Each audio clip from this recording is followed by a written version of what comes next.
Hello everyone, this is Soni Rai and welcome to my channel Smart and Precise, where you will learn all the concepts of business management in a smart and precise way.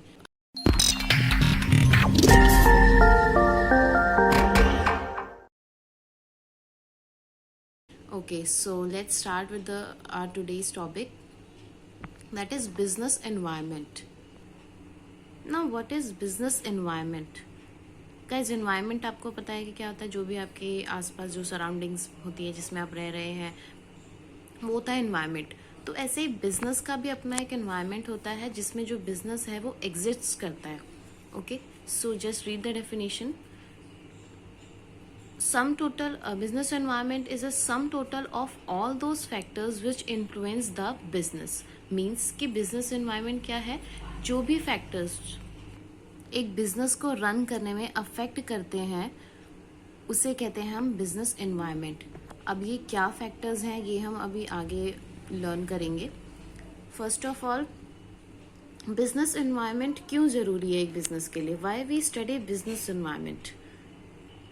C guys, बहुत ही simple सा example है। अगर आप कहीं रह रहे हैं, आप कहीं न्यूली शिफ्ट करते हैं, तो आप ऑब्वियसली चेक करते हैं कि आपका यहाँ पे स्कूल्स वगैरह कैसे हैं, यहाँ पे फैसिलिटीज़ कैसी हैं, यहाँ पे क्या आपको इलेक्ट्रिसिटी का फैसिलिटी रहेगा, ये सारी चीज़ें आप चेक करते हैं। ओके, सो ऐसे ही बिजनेस को भी अपने एनवायरनमेंट को चेक करना होता है कि अगर वो वहाँ पे एग्जिस्ट करेगा तो आगे उसकी ग्रोथ हो पाएगी या नहीं। यही सिंपल सा रीज़न है बिजनेस एनवायरनमेंट को जानने का। ओके, सो अब हम थोड़ा और इसको इलेबोरेट करके इसके बेनिफिट्स पढ़ लेते हैं कि बिजनेस एनवायरनमेंट को एग्जैक्टली लर्न करने का बेनिफिट क्या है। सो सबसे पहले to take first mover advantage. Okay, so जो भी बिजनेस अगर कॉन्टिन्यूसली या ऑर्गेनाइजेशन अपने आसपास के जो भी इन्वायरमेंट है उसको चेक करता रहता है कॉन्टिन्यूस बेसिस पे, तो ऑब्वियसली उसको पहले ही पता चल जाएगा कि क्या चेंजेस आने वाले हैं। तो फ्रॉम दैट वो पहले ही जो भी चेंजेस है उसको अडॉप्ट करके एक फर्स्ट मूवर एडवांटेज ले सकता है। Then second is warning signal. Obviously अगर एनवायरनमेंट में कुछ भी चेंज आ रहा है तो ये एक वार्निंग सिग्नल भी है बिजनेस के लिए कि वो अपनी पॉलिसीज़ में, अपने प्रोसीजर में, अपने जो ऑब्जेक्टिव्स हैं उसमें अकॉर्डिंगली चेंज लाए। ओके, ताकि आगे जो है बिजनेस को कोई प्रॉब्लम्स ना हो। ओके, देन थर्ड आता है टैकल रैपिड चेंजेस। ऑब्वियसली अगर अब इन्वायरमेंट क्या है वो मैं जब आपको पढ़ाऊंगी आगे, टेक्नोलॉजिकल इन्वायरमेंट होता है, पॉलिटिकल इन्वायरमेंट होता है। सो यहाँ पे क्या होता है, रैपिड चेंज आता है। सो जो भी बिजनेस अगर बिजनेस इन्वायरमेंट को कंटिन्यूस स्टडी कर रहा है तो वो एबल होता है चेंजेस को बहुत जल्दी एक्टिवेट करने में अपने ऑर्गेनाइजेशन में। देन हमारा फोर्थ आता है हेल्प्स इन प्लानिंग। ऑब्वियसली अगर वो ऑलरेडी अवेयर है कि इन्वायरमेंट में क्या चेंजेस हो सकते हैं या फिर क्या चेंजेस हुए हैं, टेक्नोलॉजी में क्या चेंजेस हैं, सो इस वजह से वो अकॉर्डिंगली प्लान भी कर सकता है। तो सो बिजनेस एनवायरनमेंट हम किस लिए रीड आउट करते हैं, वो इन्हीं सब चीज़ों के लिए कि हमें फर्स्ट मूवर एडवांटेज मिल सके, एक वार्निंग सिग्नल भी मिल सके एंड प्लानिंग हम इफेक्टिवली कर सकें। Okay, I hope you all are clear with it. अब आता है हमारा components of business environment. Business environment में क्या क्या चीज़ें इंक्लूड होती हैं, क्या क्या चीज़ें कंपनी को जो है अपने रिसर्च में जो है कंसीडर करनी पड़ती हैं, ये सारी चीज़ें, ये पूरा कंपोनेंट है। ये जो कंपोनेंट्स ऑफ बिजनेस एनवायरनमेंट है, this is a very very very important topic. ये जो है आपका ग्रेजुएशन में आएगा, 12th में ये बहुत इंपॉर्टेंट है एंड पोस्ट ग्रेजुएशन में भी ये पार्ट होता है। सो आई सजेस्ट यू कि इसको जो है बहुत अच्छे से आप बुक में से करेंगे, आर के सिंगला जो बुक है आपकी। Okay, so let start. अभी मैंने जो है आपको ये पॉइंटर्स में ही दिखाया है। सो फर्स्ट है बाइफर्केशन है कंपोनेंट्स ऑफ बिजनेस एनवायरनमेंट का इंटरनल और एक्सटर्नल एनवायरनमेंट में। ओके, सो आई होप कि आपको क्लियर हो रहा है। सो इंटरनल एनवायरनमेंट क्या होता है, which are under the control of business. Means कि यहाँ पे जो मैनेजर्स हैं, यहाँ पे जो बोर्ड ऑफ डायरेक्टर्स कंपनी के हैं, वो कंट्रोल कर पाते हैं इस एनवायरनमेंट को, इंटरनल एनवायरनमेंट को। एक्सटर्नल एनवायरनमेंट क्या होता है कि which are out of control. Means कि बिजनेस का उस पर अपने पॉइंट ऑफ व्यू से कोई कंट्रोल नहीं होता, बट हाँ ये चीज़ है कि वो मेजर्स ले सकते हैं इससे कॉप अप करने के। ओके, सो इंटरनल एनवायरनमेंट में सबसे पहले हम पढ़ेंगे इंटरनल एनवायरनमेंट में है ऑब्जेक्टिव्स, कंपनी का ऑब्जेक्टिव क्या है। ऑब्वियसली अब आप इसके जो एग्जांपल्स हैं उसमें ही देख सकते हैं कि ये सारे जो है बिजनेस कंट्रोल कर पा रहा है अपने ऑब्जेक्टिव, कंपनी के कंट्रोल कर सकता है। पॉलिसीज़ जो मैंने बनाया अगर कुछ चेंजेस करने हैं मैं कभी भी कर सकता हूँ। मैनेजमेंट में कभी भी चेंज आ सकता है, इससे कोई फ़र्क नहीं पड़ेगा। बिजनेस हमेशा रेडी रहता है इन सब चीज़ों में, अगर कोई चेंज आता है तो वो कॉपी कर लेते हैं बहुत ईजिली। प्रोडक्शन मेथड, मेरा प्रोडक्शन मेथड क्या है वो मेरे अंडर कंट्रोल होगा, मैं as a organization point of view से बता रही हूँ। एंड प्रोडक्शन कैपेसिटी, कितना जो है मुझे प्रोड्यूस करना है ये भी मेरे अंडर कंट्रोल होगा, जितना मैं डिसाइड करूँगा उतना ही मेरा प्रोडक्शन होगा। सो ये सारी चीज़ें क्या है आपको क्लियर भी हो रही होंगी कि ये under the control of business है, under the control of organisation है। Now comes to the external environment which is very very very important. इसमें क्या आता है, इसका भी एक्सटर्नल एनवायरनमेंट का भी बाइफर्केशन है माइक्रो में और मैक्रो में। Micro environment and macro environment.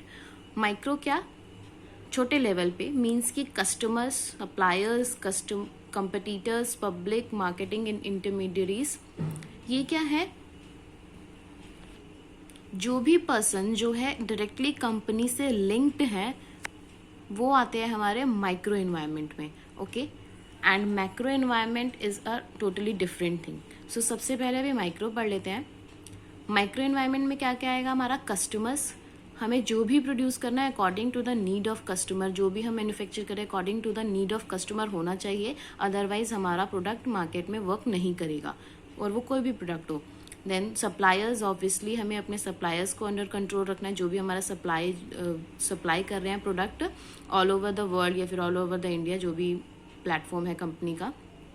Then competitors, obviously हमें जो है अपना पूरा फोकस हमारी कंपटीटर्स की स्ट्रैटेजी पे भी करना चाहिए कि वो क्या अडॉप्ट कर रहे हैं। अगर कोई भी कंपनी ऐसा नहीं करती है so there may be lot of chance to get failure. Okay, then आता है पब्लिक मीन्स हमारे जो शेयर होल्डर्स हैं या फिर अदर पीपल जो भी कनेक्टेड हैं, जो पैसा लगा रहे हैं अपना कंपनी में, वो भी हमारे लिए बहुत इंपॉर्टेंट है। सो उसको भी हमें जानना, उनका नेचर भी जानना is a important task. Then आता है मार्केटिंग इंटरमीडियरीज। मार्केटिंग इंटरमीडियरीज कौन, जो हमारे होलसेलर होते हैं, रिटेलर्स होते हैं, एजेंट्स होते हैं, उसको हम कहते हैं मार्केटिंग इंटरमीडियरीज। तो इन सब चीज़ों पे भी हमारा पूरा कंट्रोल होना चाहिए सो दैट जो हमारा प्रोडक्ट है वो बिल्कुल एग्जैक्ट प्राइस पे या फिर बिल्कुल टाइमली जो है अवेलेबल हो सके कस्टमर्स को। Okay, so this all comes in a micro environment under external environment. अब आता है हमारा मैक्रो एनवायरनमेंट। इसमें क्या होता है, इसमें मैंने आगे इसका पूरा बाइफरफिकेशन पूरा एग्जाम्पल के साथ भी कर रखा है। अभी हम इसमें देखेंगे, इसमें जो चीज़ें आती हैं वो होती है 5: economic environment, political environment, social environment, legal environment and technological environment. So अब इसे देख लेते हैं हम पूरा एलैबोरेट करके भी क्या कह रहा है ये।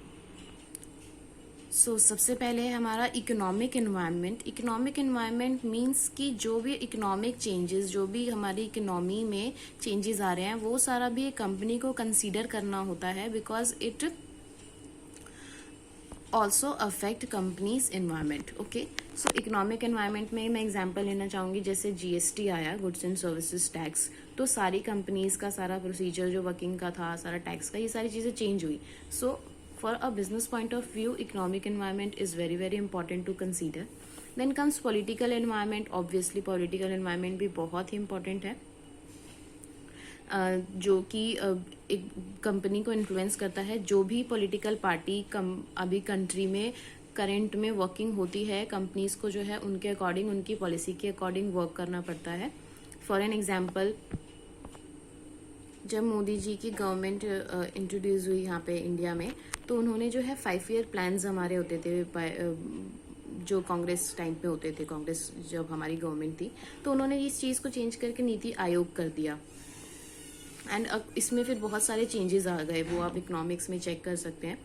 यहाँ पे स्टार्टअप्स को भी बहुत सारा चांसेस मिले कि वो कंटिन्यू कर सके, वो ग्रोथ कर सके। सो ये क्या हुआ, पॉलिटिकल मतलब किसी पॉलिटिकल पार्टी के आने से कंपनी में जो चेंज आया, a business has to consider this environment also. Then comes social environment. Social environment क्या, कि जो भी हमारा वैल्यूज़ है, हमारा ट्रेडिशन है, for an example company India में जो है दिवाली बहुत अच्छे से सेलिब्रेट की जाती है। तो उस टाइम पे क्या होता है, सभी कंपनीज जो हैं अपने गिफ्ट वाउचर्स, अपने स्कीम्स डिफरेंट डिफरेंट लॉन्च कर देती हैं। तो ये क्या हो रहा है, बेसिकली कंपनीज जो है एक ट्रेडिशन को फॉलो कर रही हैं, उसके अकॉर्डिंग जो है अपना मार्केटिंग की सारी स्कीम्स वगैरह को लॉन्च कर रही हैं। सो सोशल एनवायरनमेंट होता क्या है, it is based upon tradition, values, क्या ट्रेडिशन है, क्या जहाँ पे हम हमारा जो बिजनेस है वहाँ का क्या ट्रेडिशन है, वहाँ की क्या वैल्यूज़ हैं, इन सब चीज़ों को कंसीडर करना भी एक बहुत ही इम्पॉर्टेंट टास्क है। सो दैट कंपनी तभी सर्वाइव करेगी अगर वो वहाँ के लोगों की नीड्स को समझ पा रही है, उसके अकॉर्डिंग अपना जो है प्रोडक्ट प्रोड्यूस कर रही है। Okay, then comes technological environment. Technological environment बहुत ही ईजी सा है कि अगर कुछ टेक्नोलॉजी में चेंज आता है तो कंपनी को सबसे पहले उसे अडॉप्ट करना चाहिए, सो दैट वो मार्केट में जो है एग्जिस्ट कर सके। This is very very very important environment to adopt. Okay, then comes legal environment.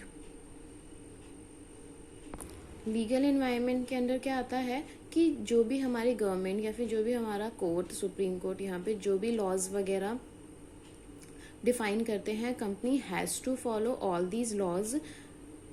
सो इसमें भी अगर कुछ सर्टेन चेंज आता है तो कंपनी को अडॉप्ट करना रहता है। जैसे कि एग्जांपल में देना चाहूँगी, जो हमारा कंपनी लॉ था पहले 1956 वाला अडॉप्ट होता था, but in 2013 it is change. So now company को ये वाला लॉ अडॉप्ट करना पड़ेगा, तो भी जो चेंजेस आते हैं वो इजीली उस लॉ के अकॉर्डिंग एक ऑर्गेनाइजेशन को उसे फॉलो करना पड़ता है। So this is all about in business environment. This is very important, मैंने पहले भी बताया था, आपको इसे पूरा अच्छे से लर्न करना है। जो भी मैंने एनवायरनमेंट्स बताए हैं आपको, ये सोशल, टेक्नोलॉजिकल, ये भी आपको जो है बहुत अच्छे से करना है। होप ये वीडियो आपको हेल्पफुल होगी इन clearing your doubts regarding business environment. And for more videos, please like and subscribe my channel, Smart and Precise. Thank you.